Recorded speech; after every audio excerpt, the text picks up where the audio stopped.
Setiap anak memiliki kepribadian yang berbeda-beda. Ada yang pendiam, ada pula yang pandai bergaul.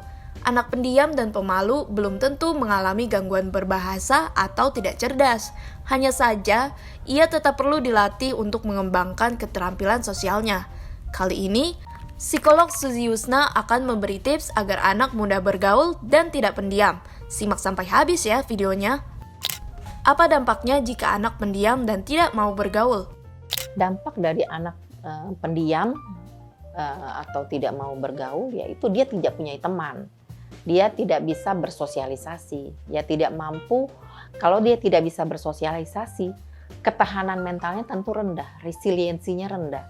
Sehingga dia tidak mampu untuk beradaptasi dengan keadaan, ya adaptasinya buruk ya. Jadi sehingga ketika ada sesuatu perubahan-perubahan dalam lingkungan sekitarnya, misalnya teman baru atau sekolah baru atau rumah baru, itu agak sulit untuk beradaptasi.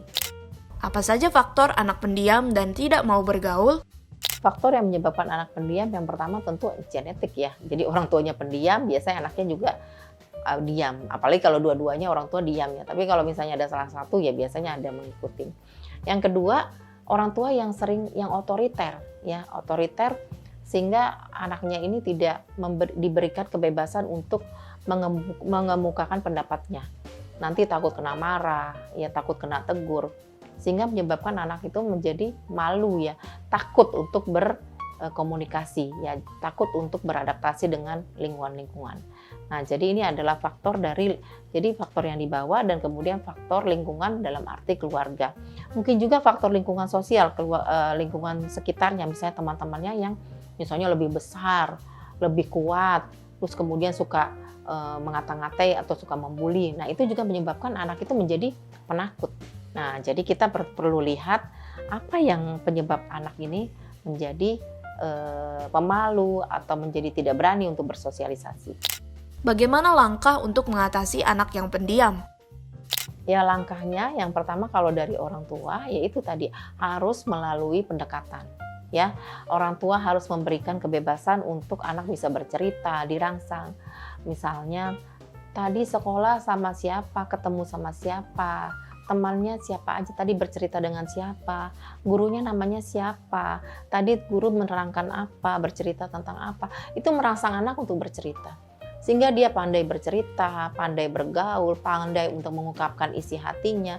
Sehingga ketika ada sesuatu masalah, dia cepat cerita, cepat bicara.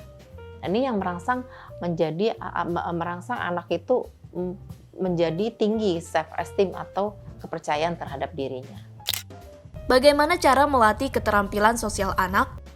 Melatih keterampilan sosial anak yang pertama memang harus dari keluarga ya, dari orang tua, dan kemudian sekolah. Kalaupun misalnya orang tuanya pendiam, nah harusnya adalah sekolah memberikan bagaimana keterampilan sosial ya, menghadapi dirinya yang pendiam dan menghadapi perilaku sekitarnya. Jadi itu harus diajari. Sahabat PDPC, demikian pembahasan bagaimana cara mengatasi anak yang pendiam. Saya Dr. Suzy Yusna Dewi, psikiater anak dan remaja. Sampai bertemu kembali pada pembahasan berikutnya. Terima kasih.